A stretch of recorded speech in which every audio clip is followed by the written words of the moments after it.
అంటే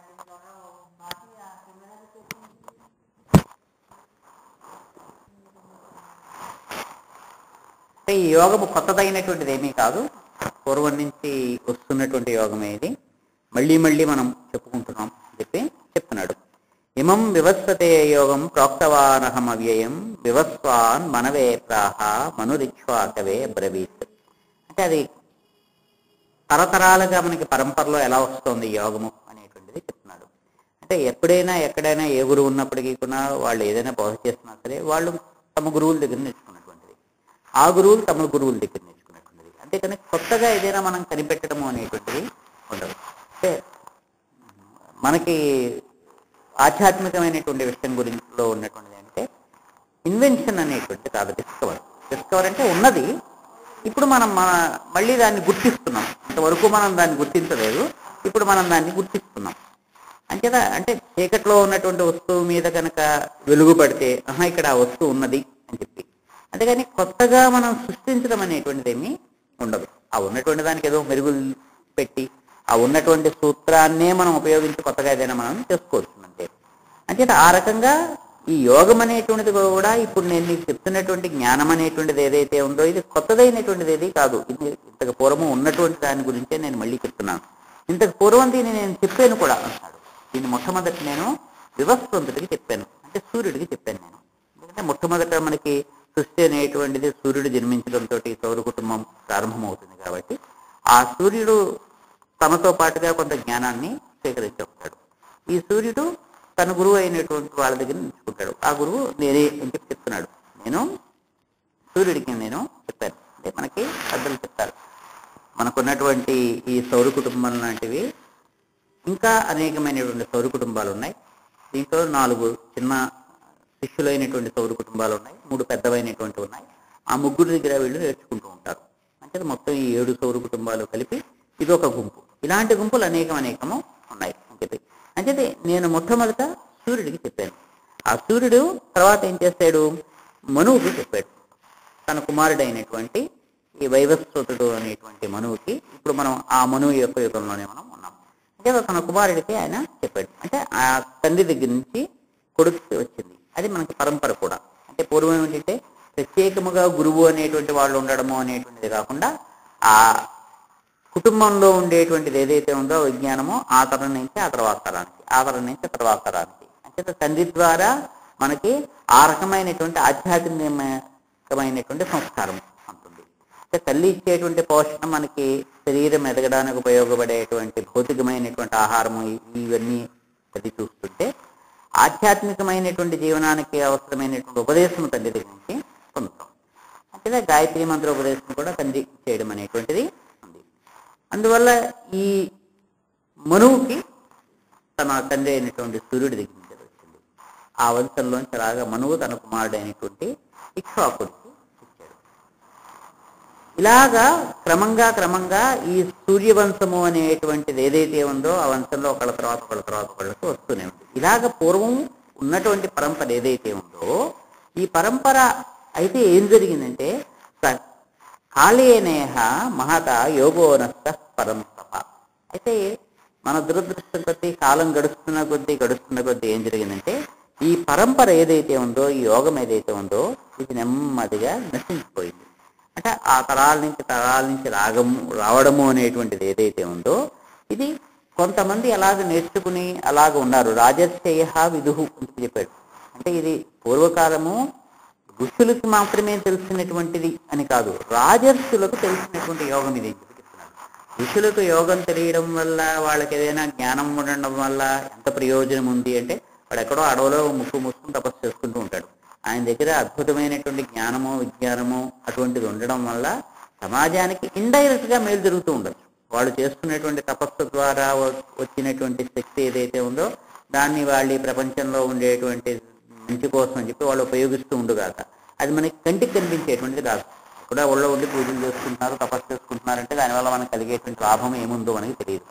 కానీ ఎవరి దగ్గర ఉండాలి? ఇది రాజర్షుల దగ్గర ఉండాలి. రాజర్షులు అంటే రాజులైనటువంటి ఋషులు లేదా ఋషులైనటువంటి రాజులు.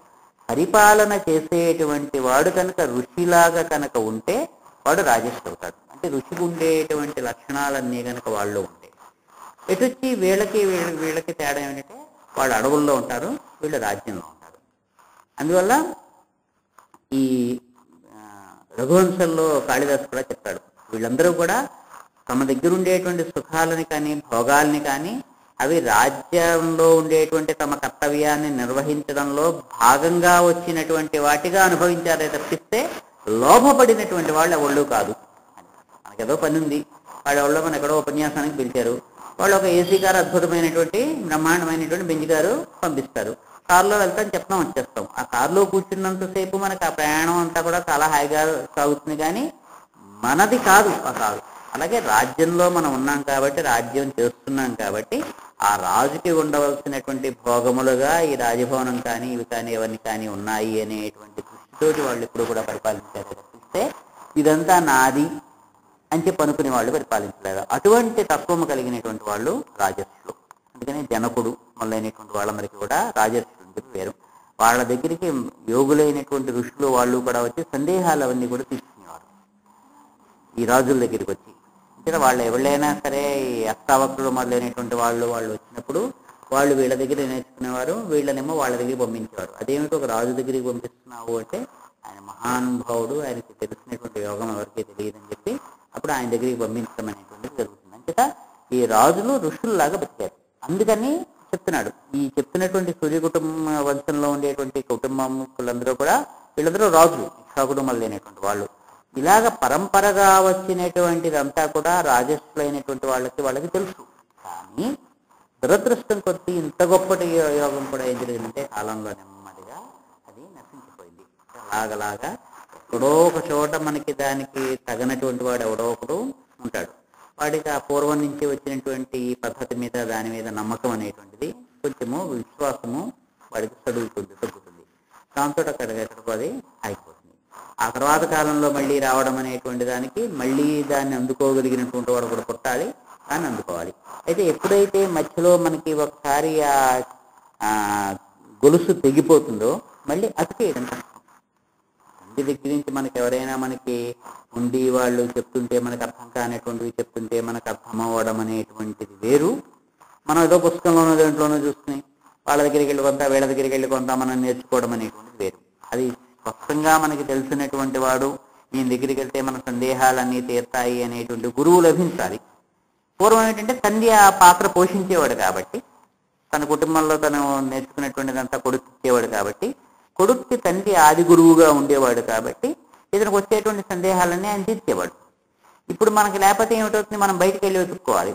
ఎవరిని నమ్మాలి, ఎవరిని నమ్మకూడదు, ప్రతి వాళ్ళ దగ్గర ఉండడం, వాళ్ళకి కొంత శుశ్రూష చేయడం, ఈయన మనకి సరిపోయేవాడా, ఈయనకి మనకి సరిపోతుందా, వేవులను సరిపోతుందా లేదో చూసుకుని నచ్చకపోతే అక్కడి నుంచి ఇంకో చోటుకి వెళ్ళడం, ఈ రకమైనటువంటి బాధపడాలి. పూర్వం ఆ రకమైనటువంటిది లేదు. కానీ ఎక్కడో ఒక్కడక్క ఇది ఈ గొలుసు తెగడం అనేటువంటిది అయిపోయింది. అలా అయిపోయినటువంటి దాన్ని ఇప్పుడు మళ్ళీ నేను నీకు చెప్తున్నాను, నువ్వు అడిగేవి కాబట్టి నేను చెప్తున్నాను అని చెప్పి చెప్తున్నాడు. సయేవాయం మయా తేజ్య యోగ ప్రోక్త పురాతన భక్తోసి మే సఖా చేతి రహస్యం హేతోత్తమం. అయం యోగ ఇది పురాతనమైనటువంటిది, నేను కొత్తగా చెప్తున్నటువంటిది. ఇప్పుడు నువ్వు వచ్చేవు కదా, ఇప్పుడు ఈ యుద్ధం జరుగుతోంది, ఇప్పుడు నువ్వు ఏదో నన్ను అడిగేవని చెప్పి నేను కొత్తది సృష్టించిన నీకేమీ చెప్పగలదు. పురాతన అపూర్వమైన ఉన్నటువంటి, ప్రోక్త ఇంతకుముందు నేను చెప్పినటువంటిదే.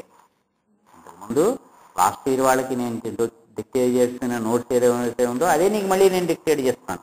మీకోసం కొత్తగా కొన్ని పాయింట్స్ యాడ్ చేయడం కానీ ఏమీ చేయలేదు, ఎందుకంటే అవసరం లేదు. అదంతా స్పష్టంగా ఉండేటువంటిది, అంత చక్కగా ఉండేటువంటిది, ఏ రకమైనటువంటి సందేహాలు లేనిటువంటిది కాబట్టి కొత్తగా దానికోసం మళ్ళీ నేను కొన్ని అంశాలు జోడించి చెప్తున్నటువంటిది కాదు. ఇంతకు పూర్వం ఉన్నటువంటిదే నేను నీకు చెప్తున్నాను. ఎందుకు చెప్తున్నాను అంటే ఆయన 2 లక్షణాలు చెప్పాడు. ఎందుకంటే శిష్యుడికి ఉండవలసినటువంటిది ఒకటి ఇక్కడ సఖా అని చెప్పాడు.